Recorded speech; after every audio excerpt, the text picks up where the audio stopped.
Welcome back to my channel. రొయ్యలు అనమాట, tiger France అంటారు కదా, అది పెద్ద రొయ్య. ఇది మేము ఎప్పుడు చేపలు తీసుకునే అంకుల్ దగ్గర తీసుకున్నాము. ఆయన తెచ్చారు, 4 రొయ్యలు పడినాయి అంట. ఇదిగోండి ప్రాజెక్ట్లో మా అబ్బాయికి చాలా ఇష్టం రొయ్యలు, అసలు దొరకట్లేదు.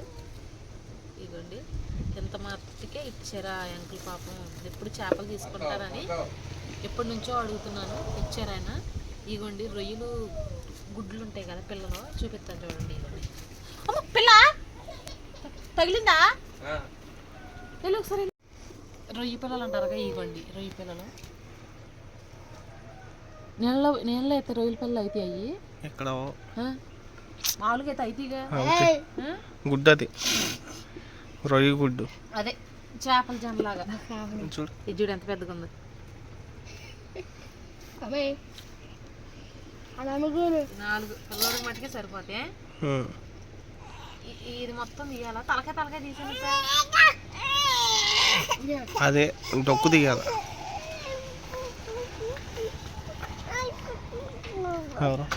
చందు వాళ్ళు వచ్చారు.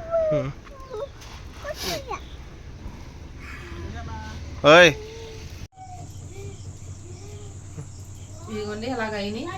ఇది 4 రొయ్యలు, పెద్దది అనమాట. ఇందా చూపించాను కదా, మా బాబుకి మాత్రం ఫ్రై చేస్తాను, చూపిస్తాను చూడండి. ఆయిల్ వేసేసా.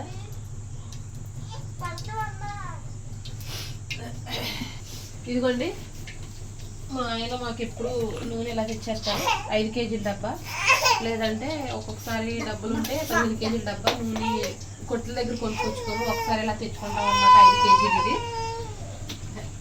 మా అత్తమ్మ అంతే, సరుకులు కూడా నెల సరుకులు కూడా తీసుకొచ్చేస్తారు, సబ్బులు ఇవన్నీ ఒకసారి తీసుకొచ్చుకుంటాము. ఈసారి మా ఆయన సరుకులు తీసుకొచ్చినప్పుడు కూడా లాంగ్ వీడియో చేస్తాను. మాకు అన్నీ ఇంట్లోనే ఉంటే షాప్ దగ్గరికి వెళ్ళి అసలు కొనుక్కోము. కూరగాయలు మొత్తం అన్నీ ఎప్పటికప్పుడు తెచ్చేస్తారనమాట. నూనె కూడాను చిన్న దానికి అసలు కొట్ల దగ్గరికి వెళ్ళాం. నూనె 10 రూపాయలు 20 రూపాయలు కొనుక్కొచ్చుకోమన్నమాట. మా ఆయనకి పండొబ్బులు వచ్చినప్పుడు, లేదంటే మా అత్తమ్మకి మా మామయ్యకి పండొబ్బులు వచ్చినప్పుడు ఒకసారి తెచ్చేసుకుంటాం సరుకులు.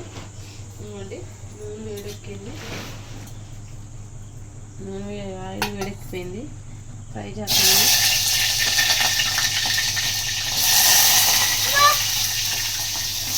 Fry prawns